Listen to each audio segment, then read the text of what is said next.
Le 9 juillet 2022, Melvin Amour attendait le coup de fil habituel de son mari vers 23h30. Denis, un homme de routine, était sorti pour sa promenade nocturne, un moment durant lequel il appelait sa femme et discutait avec elle, ce qui indiquait à quel point le lien du couple était fort.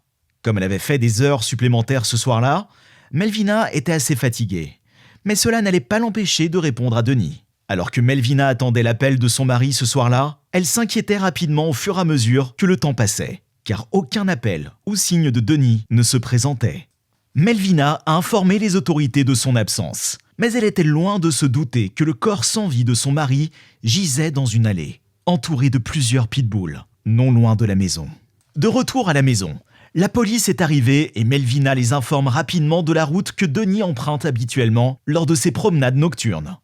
C'est maintenant dimanche matin et sans appel de la police, Melvina tente un autre appel sur le portable de Denis. Mais au lieu de son mari, c'est la police qui répond. Cela alerte instantanément Melvina que quelque chose de terrible est arrivé à Denis.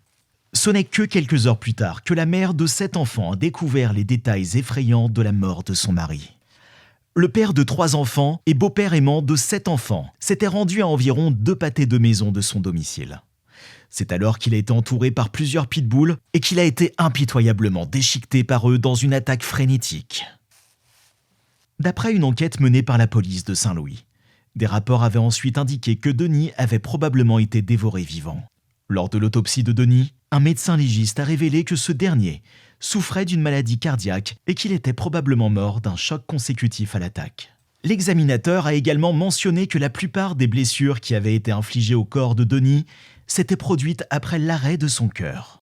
Pour ajouter à l'horreur de cet incident, les enquêteurs qui avaient découvert le corps de Denis avaient en fait trouvé une deuxième victime, un homme de 92 ans, qui avait subi des morsures importantes de plusieurs chiens qu'il avait également attaqués dans la même allée. Le contrôle des animaux de Saint-Louis a saisi 3 chiens soupçonnés d'être impliqués dans les attaques.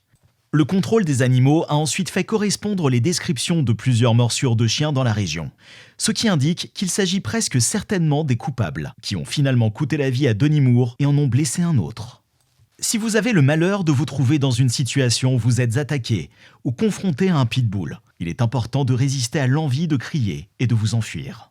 Restez immobile, les mains le long du corps, et évitez de regarder le chien dans les yeux, car cela pourrait être perçu comme un défi. Lorsqu'un chien ne s'intéresse plus à vous, reculez lentement jusqu'à ce qu'il soit hors de vue. Si le chien attaque, donnez-lui votre veste, votre sac à main, votre vélo ou tout ce que vous pouvez mettre entre vous et le chien. Si tu tombes sur le sol, mets-toi en boule avec tes mains sur tes oreilles et reste immobile. Veillez également à ne pas crier et à ne pas vous rouler par terre. Quant aux propriétaires de pitbull, ils doivent garder à l'esprit quelques responsabilités clés pour s'assurer que leur chien est en bonne santé non seulement physique, mais aussi émotionnelle. Si vous voulez être un propriétaire de pitbull responsable, il est important que vous preniez les mesures suivantes. Stérilisez votre chien. Faites vacciner votre chien. Emmenez les chiens à risque chez des dresseurs. Socialisez votre chien. Dressez votre chien. Apprenez à votre chien à se comporter correctement. Et enfin, tenez votre chien à l'écart des situations stressantes. Et n'oubliez pas que l'homme n'est pas la seule espèce qui réagit négativement au stress. Merci d'avoir regardé un nouvel épisode de Ça fait mal. Nous espérons que vous avez apprécié de découvrir ces incroyables, parfois terrifiantes attaques d'animaux.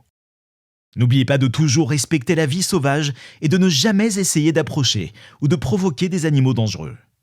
Si vous avez des questions ou des suggestions pour de futurs sujets, laissez-les dans les commentaires ci-dessous. Et n'oubliez pas d'appuyer sur le bouton d'abonnement et la cloche de notification pour rester au courant de toutes nos nouvelles vidéos. Soyez prudents et passez une bonne journée.